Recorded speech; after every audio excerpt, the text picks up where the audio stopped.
Hi guys, welcome back to Perfume Vegas. I'm Holly Golightly. Today's video is a little bit different, but I hope that you'll still enjoy. I want to share with you guys how I came to get my hairless cat. So yeah, that's the video. If you're interested, keep on watching. And if you're not interested, I can share with you that my scent of the day is this black violet perfume oil called Lokalani. It's a jasmine and ylang ylang scent, but it is no longer available. I'm sorry about that. But otherwise, keep on watching. So for those of you who stayed and are interested in this part of my life, thank you very much. I appreciate it. This is going to be a more personal type of video, so I am always appreciative of anyone who takes an interest in that sort of thing. To give a little bit of backstory, in April of 2019, my 10-year-old Siamese cat passed away from an undetected tumor, and he was 10 years old. I had had him since September of 2000. No, sorry, not September. October, late October, early November of 2009. And he had been basically my companion from the very beginning of the time that I had lived in Las Vegas. It's still not easy to talk about because his death was very sudden, unexpected. He was diabetic, but he didn't have any indications of any additional illness, and his passing was quite sudden and also quite dramatic. So after he had been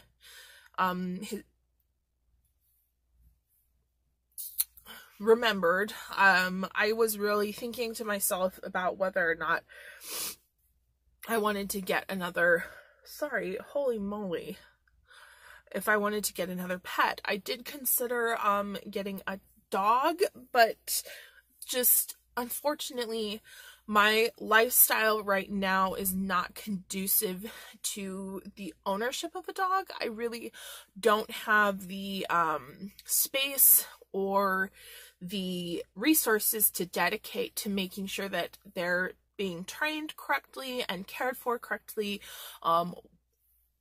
given the right type of energy, right type of exercise, right type of discipline and structure.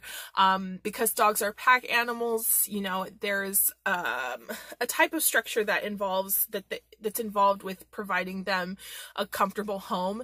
And just right now, my life is really unstructured, so it was just not going to be the right fit. But I really didn't want another cat because it was very hard for me to think about that. My son was living with a roommate whose mother owned a Sphinx hairless cat, and he was constantly telling me about this hairless cat, what a pain it was, like how the cat was always wanting to be held or crawl in his shirt, and just he was like always so dramatic about the cat, but to me, like, that sounded really great. And then through my work, I had the opportunity to meet some people who owned hairless cats, and you know, their stories, their pictures and everything. I just really resonated with the energy that the cats had, the energy that their owners had. I felt was a very similar type of vibe to mine. So I went on to find a breeder for Sphinx cats, and I found one in Las Vegas. I reached out to her the first time in August of 2019 and the second time in November of 2019. Was it November? The later parts of the year I always get mixed up. And I didn't get a very favorable response both times. It wasn't that I don't think that this person is a good breeder or that she was doing anything wrong. It just was not a connection that was made that felt right. So one of my colleagues that owned Sphinx cats put me in touch with the breeder that I ended up getting my kitten from, and from the very beginning it was a really remarkable like connection. Just her energy was so positive, and she was so kind and willing to be just a resource instead of just the breeder, you know, that it was like really great. And when I was able to find out in February of 2020 that I was going to get a kitten, like it was such an overwhelmingly positive experience. I was so happy. Oh, I'm going to leave the breeder's information down in the description bar below. Even if you're not interested in the Sphinx breed, definitely go check out her page, check out, you know, the reviews that she has, and just to give you some idea of the type of really positive communication and feedback that I think is an important part of working with somebody towards a common goal, which is having a good home for your pet. So in a moment, I'm going to introduce you to my kitten and tell you a little bit about her. Before that, I want to insert this clip here that I took. I vlogged a little bit while I was on my way to go pick her up. I did get her from Colorado, which is where the breeder lives, and so I had to go from Las Vegas to Denver and then return with the kitten. So I'm going to insert that footage here. I just had to go through the craziest TSA that I have had at McCarran before, but it's all right. We are here. We are on our way. I hope that you hold on, that you won't fall asleep, 'cause I wrote your ass a song, and the least you can do is look at me, yeah. I hope that you hold on, that you won't fall asleep, 'cause I wrote your ass a Get your lying ass out. So you better off without you, but I have no doubt. It's never in my life if I still often had to shout for someone to love to hear me. Please explain how I'll never find someone better when as far as I'm concerned. If they give even a single fuck about someone that hurt, they'll surpass you. And as sad as it seems, I really did think we were working for the same dream, but we're on separate teams. That much is clear, but once you leave, I will not have to adhere to the whims of a shapeshifter. 1 minute appears to give a fuck, but then the next one just bathe in my tears. So if this is it, and we're really fucking finished, tell me what in the hell? I should be scared of missing the way you didn't listen when you constantly omitted the truth so you can make your own fucking with it. Said please, won't you come back to bed and sleep on the things that we said and we can't try once again in the morning, yeah, put down the keys. There's no time to go, cause if you flee, you won't find a home with me. You won't try anymore, then leave.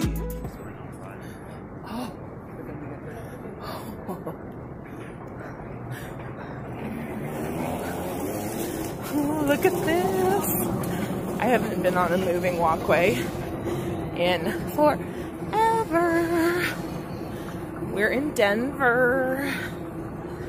The ride was a little bumpy, but it was manageable. I can't wait to meet my baby. Oh mama, last night I met a young man. Oh mama, he turned to me and said, won't you be mine, 789? Won't you be mine, 789? And down on one knee, he called me baby. What? He told me my smile was Baby. Hi, puppy. Hello. Hi, there we are. Look at pretty eyes. Look at pretty eyes.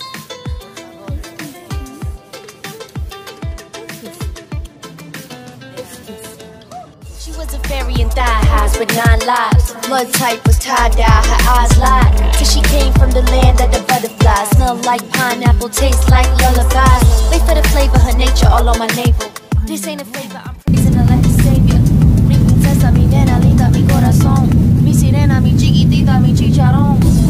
I'm just a florist in a rainforest. Sing a chorus and I swear that on my pain Norris. Stuck in her orbit, I just gotta absorb it. Would she open up a fortress and feed me endorphins? Angelita, have you any love for me? Always come for me, but then you run from me. Every time you near, I can feel you in my fears. Whisper in my ear, take my soul and disappear. Angelita.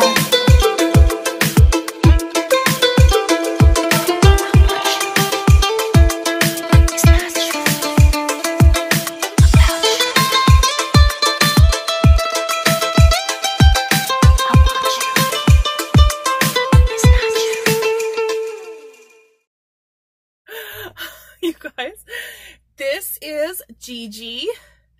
GiGi is a female Canadian Sphinx. She's white with green eyes.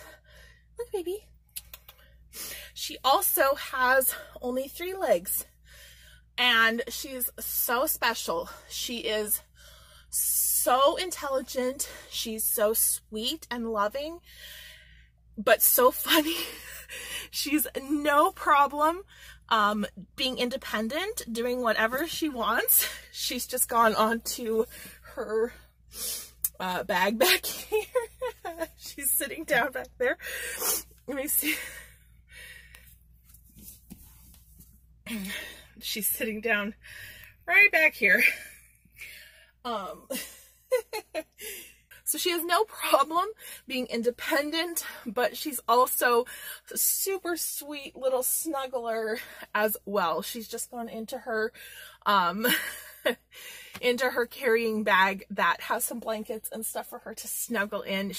I had to wake her up from a nap, but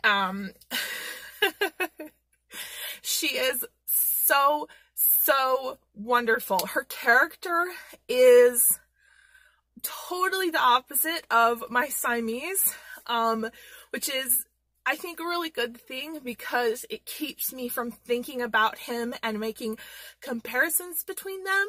But she also has, they both had such very strong personalities and character that it's like having a family member instead of just a pet. And that's what I had told her breeder that I wanted, was someone, was a kitten or cat that would be a part of my family, that would be someone who was like essentially like a child to me, somebody that I would be, you know, responsible for, obviously caring for, but who also would provide me with entertainment and friendship and love and just comfort when I have, you know, hard days. There is some information on my channel about my struggles with mental illness. I do have I am diagnosed with bipolar disorder. I have depressive and manic episodes. I'm rapid cycling, so I tend to be very depressed. Not very depressed. It makes it sound like I literally can't get out of bed, but that's usually not the case. But I do tend to go through depressive cycles for about 4 to 6 weeks at a time, and then I will immediately cycle into a manic episode that can last usually between 2 to 4 weeks. So it's very difficult for me to sometimes function normally, and having someone that needs me to be responsible is a huge thing. So I wouldn't call her an emotional support or therapy animal or anything like that for me. What she literally is a lifeline. She literally is the chance for me to know that I have to be able to get up and to take care of someone or something, especially now that my kids are older. Sorry, I didn't expect this to be so emotional, but there's a lot of emotion tied into it for me. So, yeah. She's so funny. She's been with us for a week now, and her personality is, she's such a gem. She's just fearless and bold and funny, but also so sweet. She loves to love on you. She will cuddle up on your lap or in your arms, and she'll just be totally content to sit and purr and watch TV or YouTube or anything, although she's obsessed with my touchscreen devices and is constantly trying to change channels. She's so funny. She has so many different personality quirks that are just coming through that I'm learning, and I think I'll be learning a lot about her personality for a long time to come. And yeah, it's just such a wonderful thing to have, and I'm so happy and I'm so blessed to have her in my life. I'm not going to discuss anything like why I decided to go with a breeder as opposed to a rescue. I'm not going to discuss any type of pricing. That would be for you to discuss with a breeder or rescue if you were to choose to do so. But if you are interested, that information is available on the XenoSphynx website, which is linked down below. I hope that this gave you an insight into my kind of thought process and the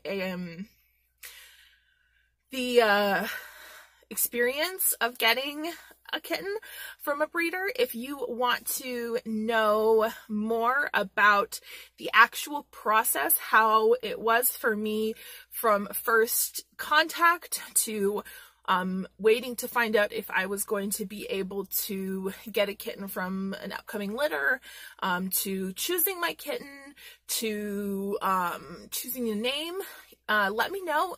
I can happily do a video on the process, the actual process of getting a purebred kitten. So if you're not interested, you know, then I won't go into it, because I know that for some people that choice does not make them comfortable, and I want to respect that as well. So otherwise, I don't have anything else for you. I hope that you enjoyed this video. I'm sorry GiGi did not want to stay awake long enough to appear on camera, but I'll insert some clips of her playing and fooling around here at the end. And otherwise, I hope that you all have a wonderful day, and thank you so much for joining me today. Bye-bye.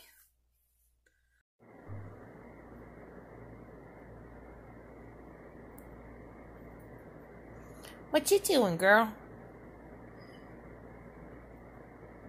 What you doing, girl? Gnawing on things. Her tail mostly. Oh.